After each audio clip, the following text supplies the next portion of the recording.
Bueno, buenos días, Xavi, bienvenido.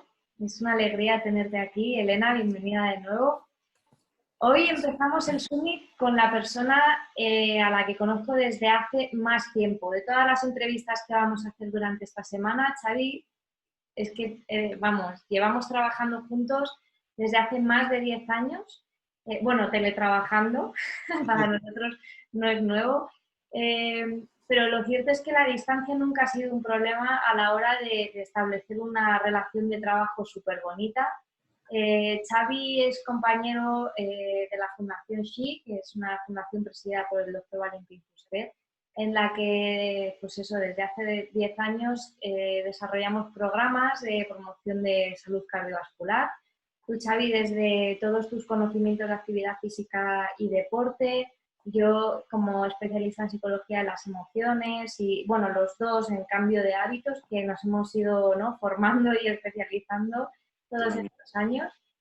Xavi, tú fuiste mi primer compañero en la fundación, o sea, mi primer compañero, sí que teníamos a los jefes, por supuesto, pero así compi. Y la verdad es que puedo decir que después de tantos momentos buenos y alguno por ahí un poco regular, pero los que menos, ya hoy en día te veo como muy buen amigo y además de muy buen compañero y profesional.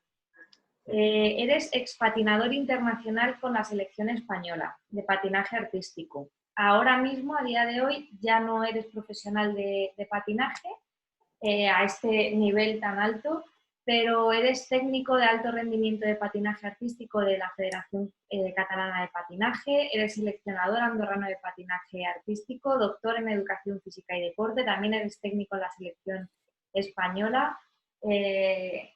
Bueno, tienes una experiencia brutal, tanto como deportista, como, pues eso, como entrenador, técnico, seleccionador.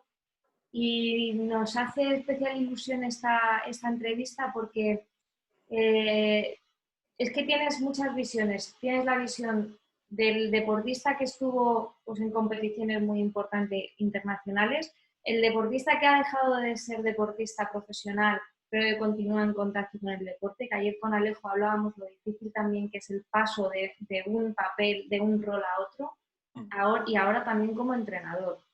Entonces yo creo que nos vas a poder dar una visión súper amplia y rica, ¿no?, de todo esto. Entonces la primera pregunta va un poco encaminada hacia el título de la entrevista. ¿Qué es entrenar con conocimientos y acompañar con emoción? Bueno, primero de todo agradecer la invitación, Carla, y también durante estos años ha sido un placer y espero que muchos años más, ¿no? Que nos complementamos muy bien y esta visión siempre complementaria es lo que hace sumar al final a los proyectos, ¿no? Bien, yo creo que sobre todo en deportes individuales como el patinaje artístico, el tema de conocimientos, el tema de la técnica es una parte muy pequeña de lo que es el deporte en sí, ¿no? Al final, un deporte donde todo el año miles de horas de entrenamiento, cuando digo miles, son miles literalmente de horas, te lo juegas en 5 minutos en una pista y solo tienes durante el año pues 5 o 6 veces para poderlo demostrar, al final debes tener un acompañamiento emocional importante, porque es una presión añadida a los deportes que quizás compites cada semana o son más de equipo, ¿no? En este caso yo me centraré más en mi exposición porque es mi especialidad en el deporte de individual y parejas, porque también hay una parte del patinaje que es en equipo, ¿no? Entonces, eso cambia un poquito cuando cambias el deporte en equipo. Entonces, me centraré un poco más en el tema de individual y parejas, ¿no? Y en este sentido, esta presión hace que las emociones, el acompañar emocionalmente sea muy importante o básico en un deporte como este, ¿no? Tú como patinador, en todos los años que estuviste patinando, ¿cómo fue tu experiencia con relación a los entrenadores o entrenadoras que tuviste? ¿Tenían en cuenta este aspecto o esto es más reciente y no es muy habitual? Claro, en primer lugar, yo siempre les cuento a todas las formaciones que hago, en los clubs en que estoy, en los stages, en todos sitios, que al final el patinador tiene los componentes para llegar a tener un buen patinador, digamos, son la preparación física, la técnica y la psicológica. Esta parte que ahora está más trabajada, en el momento que yo patinaba, yo lo dejé, mi último europeo fue en el 2006, no había esta conciencia. Sí que es verdad que habían clubes, que tenían cierto acompañamiento, pero en general no había esta visión tan global del patinador, ¿no? Entonces íbamos un poquito sobre la marcha. También es verdad que en ese momento las formaciones de los técnicos deportivos también eran mucho más limitados, ¿no? Técnico 1, 2 y 3, la formación en psicología deportiva era quizás una asignatura de una hora en el técnico nivel 1, una hora en el técnico nivel 2, no me acuerdo, pero que era muy justa, ¿no? Y en este sentido, ahora que estoy llevando también, he hecho formaciones y tal, también es verdad que aún encuentro que es una formación bastante limitada por los recursos que después necesitamos como entrenadores, ¿no? En mi caso he tenido la suerte pues, de poder estudiar ciencias de actividad física del deporte y a la vez en el doctorado también he estudiado una parte de psicología deportiva, pero aún así encuentro que no tengo herramientas muchas veces como para poder gestionar según qué situaciones, ¿no? Y si yo me encuentro así, pues mis compañeros también se lo encontrarán o más, ¿no? En este sentido, yo entiendo que seguramente la figura del psicólogo deportivo cada vez es más necesaria en nuestro deporte. De hecho, en los stages que hago, en los campus, siempre tenemos esta figura. También las federaciones ya dan la posibilidad o ya ofrecen estas posibilidades en patinadores de élite, pero a la vez, aunque no debemos ser psicólogos deportivos los entrenadores, sí que muchas veces nos faltan recursos, ¿no? Tenemos una visión muy parcial de presentación PowerPoint del curso de técnico de nivel 2 y nos faltan recursos para poder aplicar en el día a día, ¿no? Y a veces yo salgo del entrenamiento y digo, pero estás haciendo más de psicólogo que de técnico deportivo, ¿no? Y es así, muchos entrenamientos es más gestionar el tema psicológico que realmente entrenar técnica. Yo me encuentro así, ¿no? Entonces creo que nos falta aún un poco de formación los técnicos a nivel psicológico.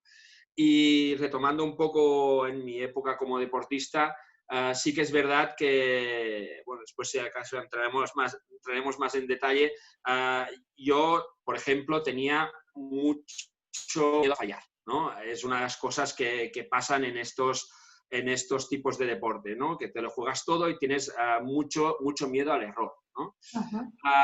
En ese momento yo visualiza, yo siempre visualizaba el fallo. No veía nunca la forma que me salía, ¿no? Entonces, por una parte, los elementos más técnicos, de más precisión, era donde fallaba, porque era donde tenía más miedo a fallar, y los elementos que consistían más en fuerza, resistencia, etcétera, eran elementos en que yo me sentía mejor porque era darlo todo, ¿no? Lo que era darlo todo, ahí me encontraba mejor. Lo que era de precisión, ahí fallaba. Y hay una frase que siempre digo en las formaciones, que digo, detrás de cada objetivo se oculta el miedo a no conseguirlo, ¿no? Detrás de cada objetivo que tienes se oculta ese miedo a no conseguirlo. Y así como el miedo en nuestro día a día es necesario y bueno, porque es el que nos protege al final y necesario, para llegar a ser el mejor es más complicado, ¿no? Entonces, estás en un deporte que si das las 3 vueltas y te caes al suelo, tienes más puntuación que el que da 2 vueltas y media y se queda de pie, ¿no? Entonces, el miedo, que es lo que te hace abrir para no caerte, es negativo en la competición. Claro. Y a la vez, como estamos en un deporte artístico, todo ese miedo lo debes convertir en expresar otra cosa que no sientes, ¿no? Entonces, todo eso es una mezcla explosiva importante a la hora de competir y que requiere muchos recursos a nivel de psicología, ¿no? Y que no tenemos. Y en ese momento menos, ¿no? Porque yo tenía miedo, pero la frase de mi entrenadora, obviamente, o de mis entrenadores que he tenido era no tengas miedo. Entonces, claro, ¿cómo lo hago? No, esto no, yo visualizo y me caigo igual. ¿No? Ir todo el rato a contracorriente de, o sea, lo que tenías que hacer era todo lo contrario todo el tiempo de lo que realmente estabas sintiendo y tampoco te daban ninguna pauta para decir, bueno, lo podemos reconducir así o... Totalmente. Yo al final, como muchos nos pasa, era un deportista que era mucho más de entrenamientos y de superarme en cada entrenamiento que no de llegar a la competición. Y eso en un deporte que al final es competición es un problema, ¿no? Y ahí sí que fallaba en estos momentos más clave. No obstante, muchos otros fallaban más que yo, ¿no? Porque al final pues los resultados no fueron tan mal en la carrera deportiva. Pero sí que recuerdo que este es un punto que en mis patinadores creo que lo he conseguido o lo estoy consiguiendo revertir un poquito. Yo siempre explico la experiencia de mi patinadora o la patinadora que he tenido de más nivel, que ha sido Noemi Isla. Llegó a ser 7ª del mundo absoluto hace 3 años, creo. Yo recuerdo que antes de salir siempre me decía, si fallo no pasa nada, ¿no? Y yo le decía, no, si fallas no pasa nada, todo va a continuar igual. Después de aquí nos vamos a cenar, todos vamos a estar contentos, todos vamos a estar felices, no pasa absolutamente nada. Y esto era la frase siempre para ella quitarse la presión, ¿no? Quitarse ese miedo. Preguntarle a su entrenador, si fallo no va a pasar nada.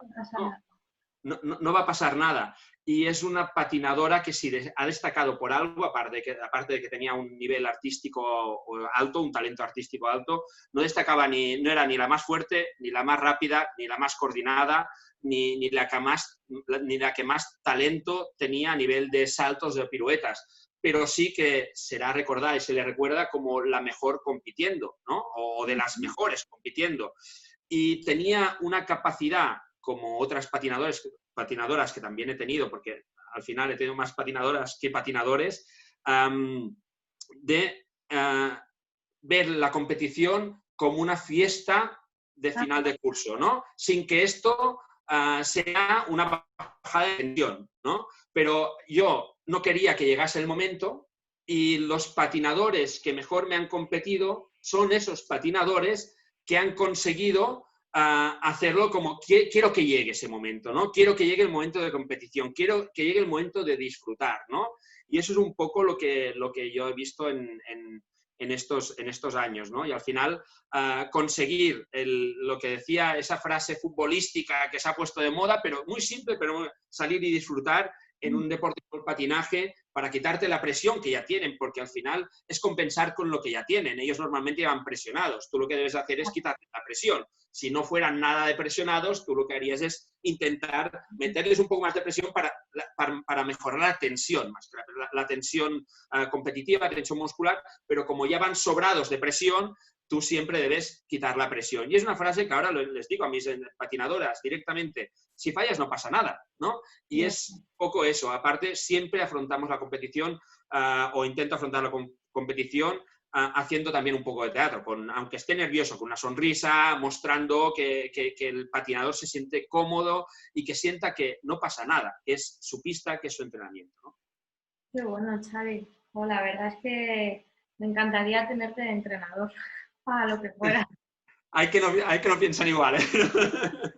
Bueno, porque me imagino que también serás duro en el sentido de, bueno, pues si hay que hacer esto, hay que hacerlo, vamos a entrenar, pero que a la vez tienes toda esa capacidad que además, conociéndote, estoy segura de que te has formado y de todo, pero es que sé que hay una parte muy grande que es innata tuya. O sea, tú tienes una habilidad empática para ponerte en el lugar de la otra persona, de qué puede estar sintiendo.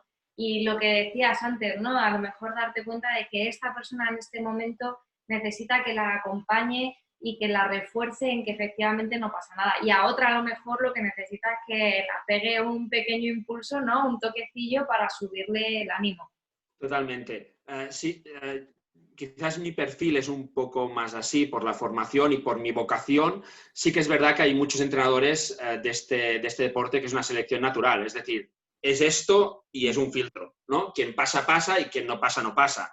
Y quien pasa suele ser gente o patinadores que muchas veces son como robots, ¿no? Que hacen eso y tal, que después no son siempre los que llegan, ¿eh? Porque en esto del patinaje, claro, es que estás, quizás me voy de un lado al otro, pero me vienen quizás estás constantemente luchando contra ideas preconcebidas que tienen los patinadores y contra frases que encuentran de motivadoras y de extra motivación que encuentran por ahí, ¿no? Y al final es un deporte de autocontrol, ¿no? Y conseguir este autocontrol es lo difícil. ¿Y qué ven los patinadores, patinadoras, jóvenes o no tan jóvenes? Ven frases en el Instagram, pues todo el mundo puede, con entrenamiento todo es posible, si te esfuerzas cada día no hay límites. Entonces, esto no es cierto. Es verdad. Esto sería cierto en un contexto, cuando has contextualizado los objetivos, que después hablaremos de ello, pero esto no es cierto y debes luchar contra esto, ¿no? O sea, todo depende del talento de los talentos que tienes, de tus capacidades, no todo el mundo puede, ¿no? Entonces, luchar contra esto, luchar no, o reconducir esto es complicado, porque los patinadores, el objetivo al final es, quiero ser campeón del mundo. Y si me esfuerzo mucho, voy a ser campeón del mundo. Xavier, y una pregunta, en un deporte que es tan técnico, porque al final tienes que tener mucha técnica, ¿qué importancia le darías al control mental? Es que para mí lo es todo, pero es que no tenemos suficientes recursos como para trabajar ese control. Porque ahora yo te digo, yo creo que lo es todo, porque quien es capaz de controlar mentalmente sus emociones y el momento de salir a pista es el que mejor va a demostrar lo que sabe hacer y mejor va a enseñar lo que puede hacer, pero a la vez tengo pocos recursos yo como entrenador para poder ayudar a mis patinadores en este sentido, porque no soy especialista, aunque me he formado lo que he podido, no soy especialista en poder trabajar este control mental, ¿no? Y al final es un poco más intuitivo, es un poco más vocacional, es un poco más de recursos que vas encontrando, lo que te van explicando, pero claro, también es verdad que hay mucho intrusismo en todo esto de la psicología deportiva, porque hay psicólogos y hay que se hacen decir psicólogos sin ser psicólogos, ¿no? Entonces hay muchos mitos y romper estos mitos cuesta, ¿no? Y para mí es básico el control mental, ¿no? ¿Y crees que esta importancia es solo para nivel competitivo o simplemente por el hecho, o sea, un deporte, ya te digo, como es el patinaje, ¿no? Que a lo mejor el ciclismo pues es más de salir a rodar y ir rodando, pero el patinaje que al final son tantas, pues eso, para que te salga bien una pirueta o un truco o un tal, a nivel amateur, ¿crees que ese control mental también es necesario? Sí, porque es que a nivel amateur, el patinaje artístico, cuando hablamos no de patinaje, de salir a patinar por la calle, cuando hablas ya del deporte con patinaje artístico, es competición individual o en parejas, en mi caso, tienes que salir ahí y a enseñar tu nivel, sea un nivel bajo, amateur, o sea un nivel alto, pero ese nivel bajo, para la persona que sale, va a ser alto, por lo tanto también requerirá ese control mental, ¿no? Por lo tanto, siempre requiere ese control mental. Sí que es verdad que hay exhibiciones donde no te juegas nada, donde es festivales de fin de curso, de fin de temporada, que ahí sí que es un poco más de salir y evadirte, ¿no? Pero en el tema competitivo, sea de más bajo nivel o más alto, necesitas un control mental importante y sobre todo, ya no por defecto, sino también por exceso, ¿no? Cuando sales a pista y te sale el primer truco, o como decimos nosotros, el primer salto, ¿no?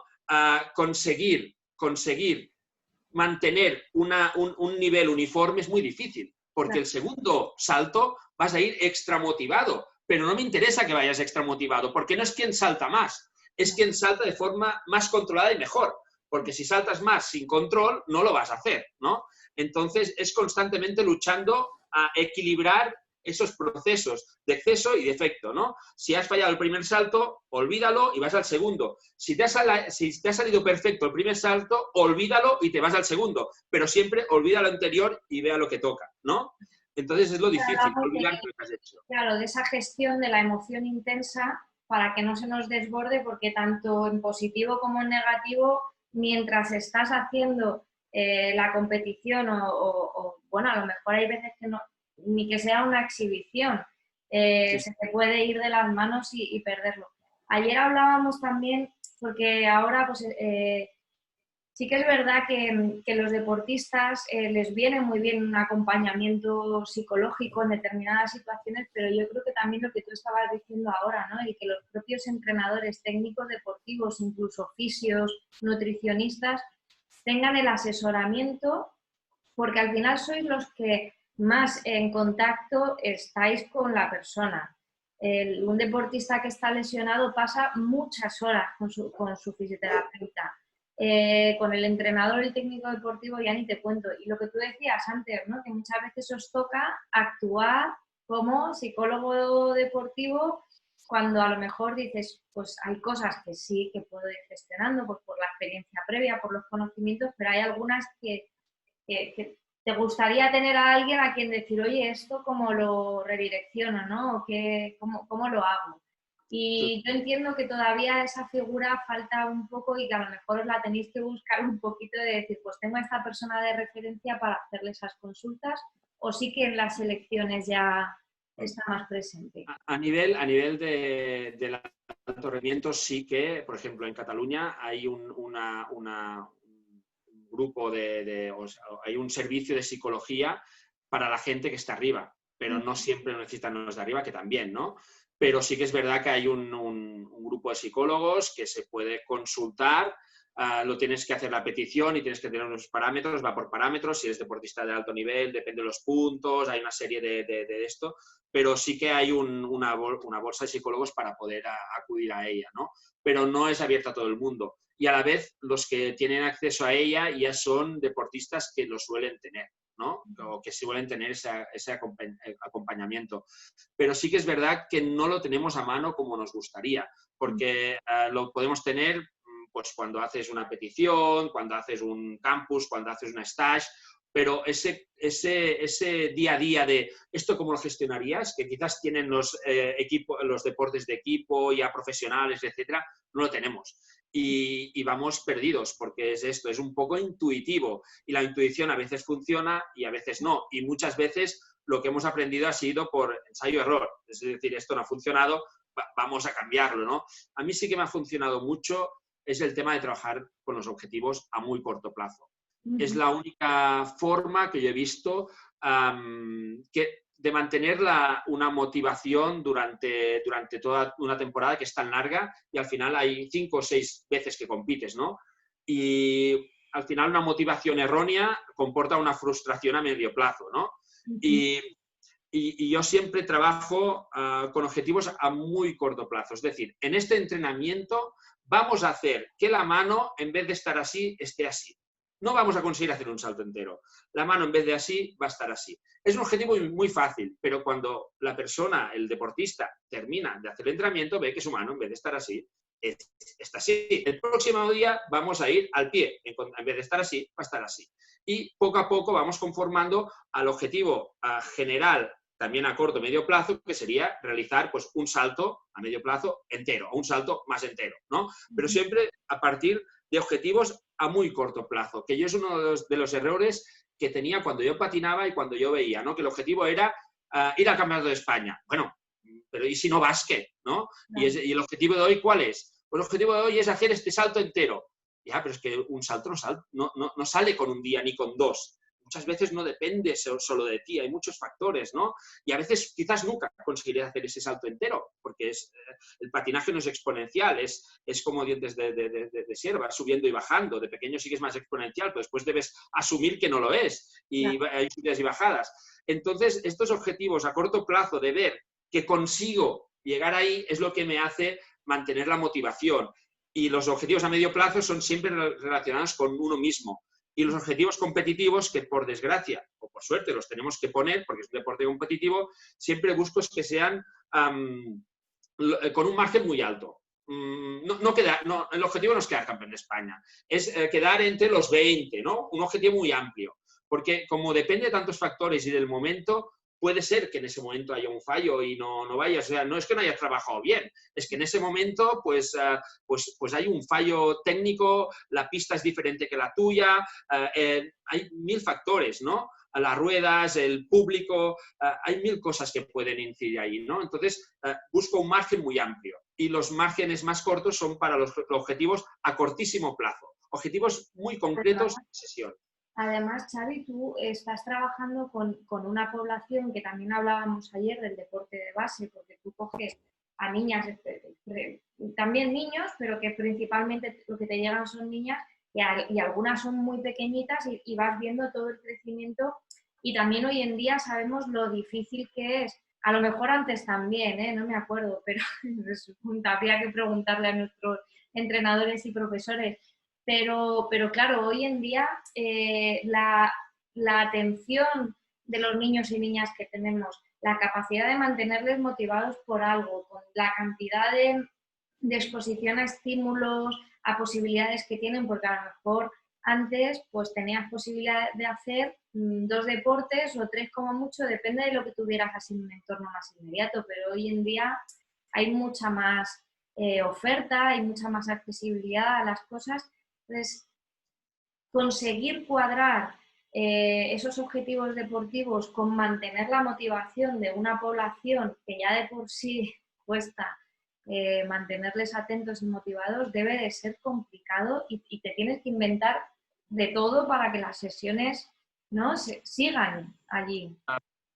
Intento siempre que las sesiones sean diferentes. Es como cuando a los niños no les gusta la verdura, pero tienen que comer, ¿no? Pues pasta con verdura. Pues no sé qué, o sea, lo mezclas siempre, porque al final, aparte de la dificultad esta añadida, que lo has contextualizado perfectamente, el deporte como el patinaje es un deporte directivo, que no es haz un salto, a ver cómo te va mejor, y experimentamos, que quizás pedagógicamente para mí sería lo más rico, porque al final sería como una gran base motriz y poco a poco ir evolucionando hacia una especialización, pero el patinaje no es así. El salto es así y punto. Te vaya bien o te vaya mal, porque es la forma de empezar el salto. Entonces, en un deporte que ya es directivo de por sí, es muy directivo, eso se hace así y punto. De repeticiones técnicas, de poca variabilidad en el entrenamiento, si no es que te inventas, como decías, cosas pues un poco a veces sorprendentes, ¿no? Porque buscas las formas de poderlo hacer.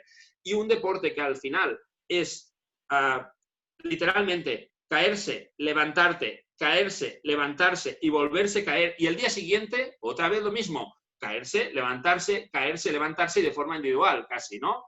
Entonces, encontrar estos pequeños objetivos es básico, porque si no es imposible que un patinador, si ha hecho 8 saltos, ha caído 7 veces, ¿cómo viene el próximo día? ¿No?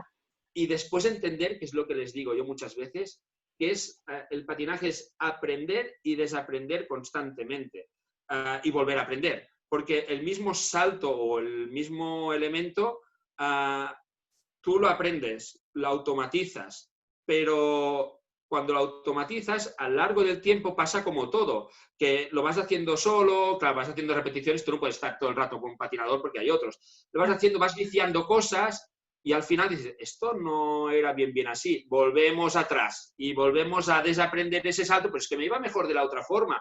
Ya, pero es que de la otra forma nos va a jugar menos, lo habías viciado, sí que te aguantabas de pie, pero nunca lo vas a hacer entero. Tenemos que volver a empezar, ¿no? Y así ir haciendo. Aparte que la técnica también varía, pues antes era de una forma y ahora las nuevas tendencias quizás es de otra, ¿no?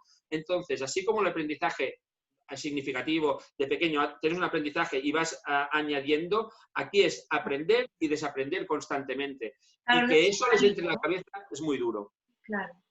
Yo recuerdo, Xavi, una anécdota que me contaste hace poco acerca de una deportista tuya que estabais o ya en la competición o a punto de ir a la competición y como que ella no estaba muy segura de querer ir y cómo conseguiste tú reconducirla, no sé si te acuerdas.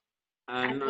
Hay varias veces que me ha pasado esto, la verdad. No me acuerdo de este caso en concreto, pero sí que es verdad que hay varias veces de este miedo a competir, ¿no? De este miedo a salir y a enfrentarse con todo lo que ha entrenado antes, etcétera. O ese miedo a que la vean sus compañeras y no sea lo que ella quiere enseñar, porque también nos ha hecho mucho daño, así como las frases muy motivacionales de todo el mundo puede, también el hecho de colgar cosas en el Instagram, ¿no? Tú cuelgas tu mejor salto en el Instagram. Cuando tú vas en la competición, ¿qué espera la gente? Tu mejor salto del Instagram. No espera que hagas un salto en situación de público, etc. Tú mismo te estás metiendo una presión totalmente innecesaria. Claro. no lo cuelgues, ¿no? O sea, compártelo con tus amigos, pero no lo cuelgues porque estás enseñando a todo el mundo lo mejor que tienes, pero en la competición quizás no va a salir así y todo el mundo va a esperar a eso. Y tú también vas a esperar hacerlo igual de lo que has enseñado, ¿no? Y muchas veces hay este miedo de, si la gente ha visto que me sale, ¿cómo voy a ganar la competición y que no me salga? Porque he demostrado que me sale. Pues no te metas más presión, ¿no? La expectativa, ¿no? Ahí. Totalmente, pero se lo meten ellas solas, ¿no? O ellos solos, ¿no? Y Y sí que es verdad que estoy luchando con esto. Con las familias, Xavi, me imagino que habrá de todo como en todas partes, pero hay o sea, tenéis esta capacidad de acceder a las familias y que entiendan, porque claro, el proceso, yo por lo que estás contando, pensaba otros deportes con los que Elena y yo trabajamos, como puede ser el ciclismo, las motos, la escalada, que son deportes muy de naturaleza, que también tienen una parte técnica importante y que, como decías tú, el avance a veces es muy lento, sobre todo cuando ya son más mayores, porque con los niños sí que es verdad que las cosas van avanzando en otro ritmo, pero cuando estás trabajando técnica, que por ejemplo en ciclismo o en motos suelen ser gente pues, más mayor, no son críos normalmente con los que trabajamos, ese avance es muy lento. ¿Tú cómo consigues que una familia no se desespere ante, ¿no? Y que entiendan que esto tiene que ser así, o ya vienen concienciadas porque conocen el deporte y entienden que esto va a ser así y el avance va a ser lento y exhibición tras exhibición a lo mejor en un año pues no han visto una gran mejoría? Yo intento, o sea, esto es como todos los deportes y como todas las situaciones, las familias es quizás lo más complicado de llegar. Yo en todas las reuniones que hacemos de familias, porque hacemos, que al final no vienen siempre todas, pero bueno, estamos en eso, siempre intento explicar que el patinaje no es así, que el principio es una evolución exponencial porque los niños van aprendiendo cosas rápido, sobre todo cuando hacen el cambio físico. Los niños a nivel de capacidades, sobre todo de fuerza, mejoran mucho, con lo cual hacen los saltos mucho más enteros y las chicas se quedan más estancadas por un tema a nivel de fuerza, ¿no? Y tienen que tirar más por la eficiencia de esa fuerza, ¿no? Entonces, aunque lo expliques mucho esto, siempre hay los papás, las mamás que te vienen con ¿cómo es que mi niña o mi niño no mejora? ¿No? Y esto es el trabajo casi diario. Yo con las familias intento, ofrezco tutorías, es decir, la familia que quiera puede pedir una tutoría, pero intento lo típico de hablar entre pasillos o tal, no hacerlo nunca, ¿no? Siempre prepararme muy bien cuando voy a hablar con una familia, porque cuando te pillan por un pasillo normalmente contestas una cosa rápido y mal, ¿no? Entonces me preparo muy bien las reuniones para poder contar todo esto. No todas las familias lo entienden, pero es que yo he llegado a tener reuniones de familias que los papás y las mamás me han llegado con una hoja con los tiempos que estaban con cada niña. Y no sé cómo lo tenían, porque no dejamos entrar a papás hasta el último cuarto de hora, o hacemos un día de puertas abiertas y que vengan los papás, porque es lo típico, cuando entra una familia, los niños van a enseñar a los papás, ¿no? Pierden totalmente la concentración, ¿no? Entonces, en este sentido, habían contado que con una había estado más que con la otra, y la pregunta mía fue, ¿y con quién he estado más?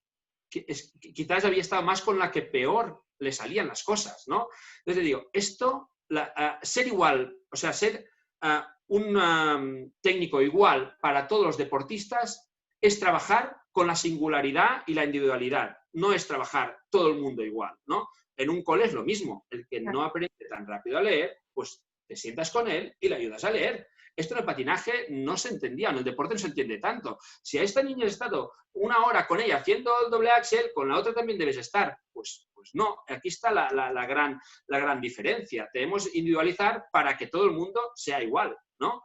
Porque a la que igualamos, eso los que tenéis hijos, pues lo sabéis, tenéis que individualizar, no para todos es lo mismo, para uno necesita unas cosas y el otro necesita unas, para que la evolución sea la misma, ¿no? Y esto el patinaje no se entiende y siempre está, ni con esta has hecho esto y con la otra no. Al final es la confianza de decir, el entrenador busca lo mejor, yo siempre os digo, lo mejor para cada deportista. Se puede equivocar diciendo que un deportista no vaya a una competición y a posteriori lo ves. Entonces el papá es muy fácil. ¿Por qué no la llevaste si hubiera? Lo ves después. pero al final en tu sueldo y en tu formación también va el derecho a poder fallar y a poder arriesgar esto, ¿no? Y al final deben confiar en ti y que no lo haces con una cosa contra el niño, sino que siempre a favor. Y muchas veces te equivocas, obviamente, pero lo importante es que las veces que aciertas sean más o muchas más que las que te equivoques y cada vez sean más las veces que aciertas. Y cuando se lo cuentas a las familias, algunos lo entienden, algunos no, y hay muchas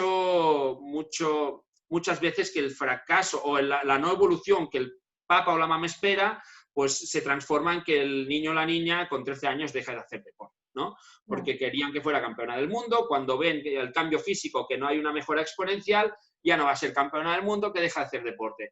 ¿Y se va a hacer otro deporte? No, deja de hacer deporte porque está aburrida, está machacada con el deporte en sí, está condicionada negativamente con saltar, caerse, y perdemos ya no un deportista, sino una persona sana en un futuro, ¿no? Qué bueno, Xavi. Bueno, para terminar la entrevista, Xavi, porque no quiero robarte mucho más tiempo. No, lo que sea, me enrollo mucho, lo siento, me enrollo No, mucho. ya sabes que a mí me encanta hablar contigo y escucharte porque tienes tantísima experiencia y tanta capacidad que es que de verdad que da gusto. Sí que quería, porque yo creo que habrá otros entrenadores, otros técnicos deportivos como tú, otros profesionales que tienen esta visión de la psicología en un punto tan positivo, que se han formado y qué tal, pero creo que también todavía quedan muchos entrenadores y técnicos deportivos un poco reacios a la injerencia de que otra persona, de que otro profesional, en este caso de ámbito psicológico, influya o intervenga en su relación tanto con los deportistas que entrena como con las familias. Y bueno, nosotras lo hemos visto porque hemos sacado el curso que tenemos de claves psicológicas para entrenadores. Lo que pasa es que, bueno, al final con el COVID pues todo se truncó, pero tenemos pensado sacarlo. Y nos pasa que yo lo que he percibido es que las personas que han venido interesándose por el curso, que nos pasa también mucho, ¿verdad?, en los programas de salud, los que te vienen a la reunión, los que te vienen al curso, a la charla, son precisamente las personas que ya están muy sensibilizadas, que ya tienen un nivel alto de conocimientos y que dices, a ver, no es que no lo necesites, a todos nos viene bien seguir formándonos en diferentes aspectos, pero que ya tienes mucho camino andado. Y sin embargo, los que piensas, oh, pues no le vendría nada mal hacerse el cursito, justamente es el que no te viene. Entonces, no sé si tú tienes a lo mejor un mensaje o una recomendación para estos profesionales que están un poco más reticentes a trabajarse en ellos mismos esta parte más emocional y psicológica para desarrollar las habilidades, si tú tendrías alguna recomendación que darles para que rompan un poco esa barrera y el estigma que tienen con relación a la psicología y a los psicólogos y psicólogas, ¿no? Sí, en el caso de mi deporte, del patinaje, es que es un deporte también muy individualista y el técnico le cuesta mucho trabajar en equipo, ¿no? Mi patinador ha hecho, mi patinador, no el patinador del club o del equipo, es mi patinador. Y entonces es muy reacio muchas veces el trabajo en equipo, ¿no? De compartir esto, de saber que es un equipo de trabajo donde el psicólogo, el preparador físico es mi patinador e intento que nadie lo toque, que nadie no sé qué, porque esto le va a ir mal, porque yo lo conozco mejor que nadie. Esto es una sensación que yo tengo en mi deporte y creo que en muchos deportes, ¿no? Entonces yo creo que debemos abrir la perspectiva a entender que el deporte para la mejora del niño es un trabajo de equipo, desde el entrenador, aunque sea un deporte individual, es un trabajo en equipo y que dentro del equipo debe estar personas que sean complementarias y que puedan sumar, ¿no? Y en este sentido no es el entrenador el que lo tiene que hacer todo porque el entrenador no puede llegar a todo. Yo soy tengo el INEF y me he doctorado en esto, pero en cambio no llevo la preparación física de mis niños, porque no llego a todo. Pues hay una persona que lo lleva, ¿no? Entonces, cada uno saber hasta dónde llega y dotarse de un equipo para poder llegar a todos sitios. Esto lo primero, que aprendan o que intenten integrar el trabajo en equipo en su día a día. La segunda, las formaciones iniciales, intentar trabajar más todo lo que es el trabajo de psicología, porque creo que es deficiente en este sentido. Y finalmente, la convicción que la formación permanente es básica para la mejora continua de los técnicos. Y esto en mi deporte, pero creo que pasa en todos sitios, es yo tengo el título deportivo, voy a trabajar y me olvido de lo otro. Yo creo que es necesario inculcar a la gente que para hacer bien su trabajo deben cada año formarse, y no técnicamente en las novedades técnicas, sino en cómo gestionar grupos, en cómo gestionar emociones, en cómo gestionar situaciones en su día a día, porque es lo que nos encontramos más. Entonces, un poco abrir la mente en el trabajo en equipo y abrirse también en la formación permanente, que creo que es clave. Y, por ejemplo, este tipo de trabajos que estáis haciendo, yo creo que es la clave para poder compartir entre todos y crear ese conocimiento y esa base para poder mejorar los conocimientos en este sentido, ¿no? Que creo que en el técnico deportivo, en mi caso, lo que nos falta más precisamente es el trabajo psicológico. Qué maravilla, Xavi. Oh, pues totalmente de acuerdo, que es una apertura de mente, es una apertura de visión, de integralidad, de trabajo en equipo y seguramente también en muchos casos un tema incluso personal, ¿no? De desarrollo personal, de aprender a gestionar las propias emociones, que muchas veces nos encontramos pues que lo que nos falla es que a nivel personal pues a lo mejor no estamos del todo trabajados y entonces todo lo que sea acceder a este tipo de formaciones sí, pues requiere mirarse a uno mismo y a veces eso pues da miedito también, ¿no? Pero que hay que perder el miedo, que todo es en beneficio del bienestar de otras personas y de uno mismo. Totalmente, y aparte del deporte de élite, que yo siempre digo que tiene parte buena y la parte no tan buena, llegamos muy machacados psicológicamente por entrenamientos y tal, o sea que el técnico que después se pone delante del grupo es un técnico que emocionalmente ya ha pasado una etapa de tienes que hacerlo, tienes que rendir, tienes que conseguirlo, tú puedes porque eres el mejor, y eso después coge a los niños, ¿no? Sin ninguna formación previa. Y es esto, es desconocimiento, es su experiencia. Y al final aporta su experiencia sin tener esa motivación para formación permanente, porque en su vida ya le ha ido bien en su vida deportiva. Claro. Pero no se da cuenta de las carencias que ha tenido durante todo ese proceso, ¿no? Que te ha destrozado, muchas veces destrozado psicológicamente, y es así, ¿eh? Claro. Qué bien, Xavi, pues muchísimas gracias. Me ha encantado la entrevista y además creo que enlaza súper bien con la que tenemos luego a la una, que es con Teresa Fernández Miranda. Ella es una deportista muy joven de BMX Freestyle, que además es un deporte que creo que comparte muchísimo con el patinaje artístico, porque es un deporte muy individual, es un deporte muy técnico, es un deporte que requiere muchísimas horas de entrenamiento en el que hay caídas, hay pues también dolor, un entrenamiento tras otro, ¿no? Tienes que repetir a lo mejor el mismo salto o el mismo truco, la misma postura muchas veces hasta automatizarla, evitar vicios, etcétera.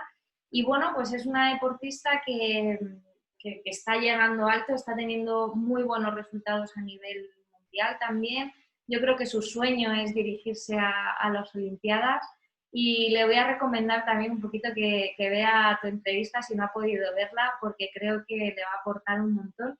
Y con ella también vamos a hablar un poquito lo que hemos hablado contigo desde el punto de vista del deportista en el momento actual, ¿no? A ver cómo también ella pues, está viviendo esa carencia del acompañamiento psicológico desde una entidad ya pues más formada como puede ser una selección, que ya no es yo como deportista individual que me busco la vida con la psicología. Totalmente, porque ni que yo me intente poner en la situación de cuando patinaba, mis experiencias ya han hecho variar la percepción que tenía, entonces es difícil poderme poner en la situación. Pero bueno, estaré ahí viéndoos, o sea, seguramente me podré conectar, porque aquí en Cataluña es Sant Joan, es fiesta. Sí, podré verlo un poquito. Os seguiré viendo y seguiré siguiendo vuestro magnífico trabajo y un placer compartir con vosotros esta entrevista y si os he aportado algo, pues genial. Muchísimas gracias. Muchas gracias. Un placer. Un beso enorme, Xavi. Hasta pronto. Hasta pronto, sí. Hasta pronto. Igual. Hasta luego. Chao. Chao.